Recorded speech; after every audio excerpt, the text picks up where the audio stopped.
How to know if your previously avoidant ex has actually changed. And I know that the majority of people in my comments will say, beware, stay away, they're evil, they never change, they're a nightmare. That is the experience when you're in a relationship with someone who is avoidant. It feels like a nightmare because it is, but people do change. People can change. And when they want to, especially when they've hit rock bottom and they have every reason to stop looking at the world and actually reflect on themselves, that's when people often do go, okay, there's something going on here with me that I need to look at and take responsibility for. If they're still blaming the rest of the world, they haven't reached rock bottom. So I suppose that can be an important part of it. It doesn't matter how they come to the place where they're like, okay, I want to transform, I want to change. It can happen in all sorts of ways, not necessarily through rock bottom, but there has to be a point where they go, oh my God, I've got to take responsibility for this, and I can see how I've impacted people and I want to be better. So very often avoidance will come back, and the danger of this is that when they do come back, you really want to believe them. You really want them to say the right things. You really want to hear it. You want all these kind of sweet nothings that they often are to be true. And so you're in a vulnerable position then, because there's part of you that's like, I'm wary, I'm watching, I want to see real change. And then there's another part of you going, I don't care. I just want to hear what I want to hear. I want to believe it. I want to buy into it. So bearing in mind that you are very vulnerable if you have been longing for and missing your ex and they come back, it's something to just consider within yourself that this is a vulnerable time for you and you're likely to be caught up in a push-pull within yourself. And then you have to kind of go into like logic and think to yourself, okay, well, let's see, what am I actually watching for? What am I actually looking for? And more than anything, your nervous system will tell you if this is a safe situation or not. So there's two parts of this. One part of it is them, right? We're looking at, okay, what are they saying? Are they saying different things than they had done before? Are they actually taking responsibility? Can they use the word sorry and not follow it with a but? Right? If they're saying sorry, I created this harm. I created this hurt in you. I can see what I did. Another thing is, have they been to therapy? Have they done any reflective work? That's another thing that's really soothing for the nervous system, to know that they've actually really reflected on what has happened in the past. They can see why they did it. They can see what they needed to work on, what they still don't understand within themselves, what they do understand, all these things where they give you a really good picture of the work that they've actually done on themselves and the implementation of the time they've taken to actually do it. This is one of the things, is that very often avoidance will be like, oh my God, oh yeah, I see that now. Now I can go back and I can do this again, without having actually done any work on themselves. So they haven't built the muscle to know that they themselves are different. They want to practice what they've learned in theory, but haven't actually spent the time implementing it so that they can have the confidence to know, I can be a safe partner now. So that's one of the really key things, is have they spent time learning new emotional skills? Because if they haven't, you're going to be the testing ground. And you don't want to do that. You don't want to be the testing ground for their new knowledge that they know cognitively, but not emotionally. Because it's very easy to say things when you're calm and very hard to do it when you're triggered. So that's a really big thing. What are they saying? Is it different to what they've said before? Can they say sorry? Have they taken the time to take responsibility and learn a new emotional way of living and being?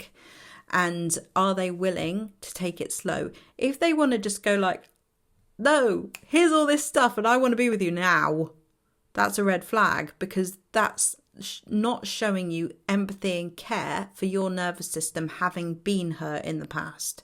If they're saying like, I know that I've hurt you. I know that it's going to take time for you to trust me again. And I'm willing to commit to that time that it's going to take. I want to be the person and I am really now the person that you said you needed, and I'm going to take the time that it takes to show you that. And there's no pressure, there's no rush. It's just going to take the time that it takes, and I'm willing to commit to it. If they do it without pressure and they're not forcing themselves back into your life, that's a green flag. That's good. That means that they understand that you are also involved in this and that your emotions are also a part of the equation. So those things that I've already said, and then they genuinely show up differently when they're triggered. Like, because it's like I say, if people are triggered, what was their old response? Was it anger? Was it to shut down? Was it to go cold and silent? Was it to disappear? Was it to be passive aggressive? What was it that they did before? And now, in the moments where they're likely to be triggered or impacted by something, a difficult conversation, can they stay present? Can they stay with you even in difficult conversations? If they can do that, that's like, okay, cool. This is different. Let's see what happens now. Let's see see if we can keep doing this. You need time, because the nervous system has already red flagged this person.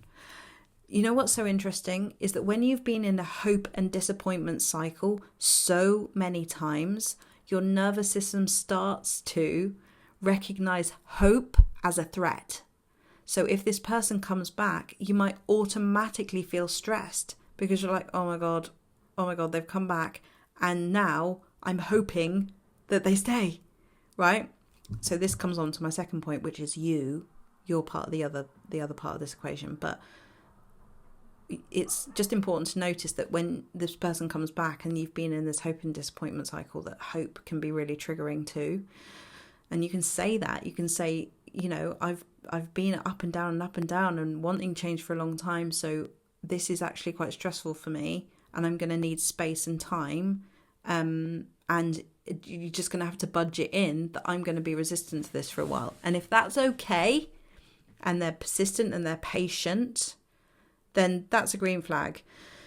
But the limbic system does not understand words. It just understands experience and lived experience and ways of being, so that it can now find a new safety and a new way of seeing this person and this situation. And that takes time.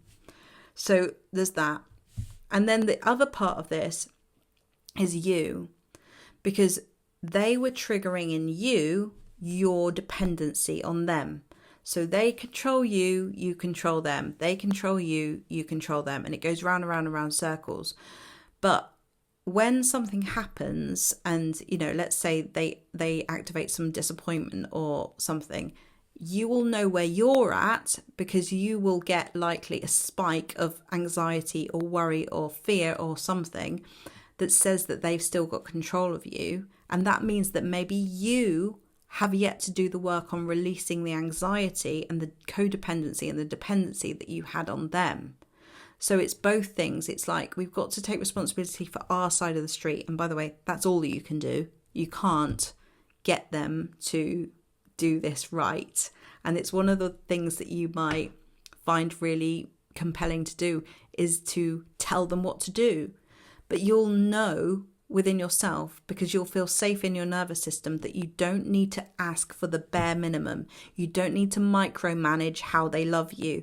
They're just going to show up differently, and you're not going to have to spell it out to them anymore. This is another way for you to know that things are different, is that it's easy. It's different because the conversation is connected. They have a genuine interest in being connected to you emotionally, right? And you don't, it's different, and it's crazy when this happens, because you feel like, oh my God, I was screaming and shouting before, but really it was just the basic bare minimum I was asking for. And now they're doing it, I realise, why the hell didn't I realise that I was worth this all along? I think the main thing is, like I said in the love bombing video, is the urgency and the rushing and the need for it to be right and fixed. That's gaslighting your experience of them when you might need more time, more care, more consistency, for you to be able to go, oh, I'm actually safe now. I believe it. I believe what this person is saying because I've experienced it and I've witnessed it. And I know that this person is different, and it's amazing that this person has, transformed so much. And it also will show you that you have changed a lot too. So it's not just about them, it is about you. And in the meantime, if you're watching this in the meantime, then it's the opportunity for you to be like, how dependent am I still on them changing?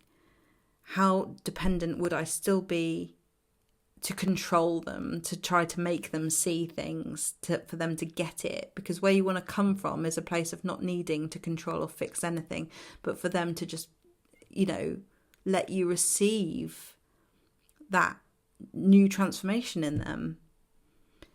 And that means you showing up in a receiving mode, right? And you can do that whenever you let go of the anxiety that you had and the dependency that you had on them. So I hope you found this video useful. If you'd like any more information about what I do, if you'd like to work with me one-to-one, I'm thinking about opening up my coaching again, so keep an eye out for that. Or if you would like to join my Heartbreak Healers Club, you can find out all the information about that in the description link below. Thanks for watching, everybody, and I'll see you in the next video. Bye.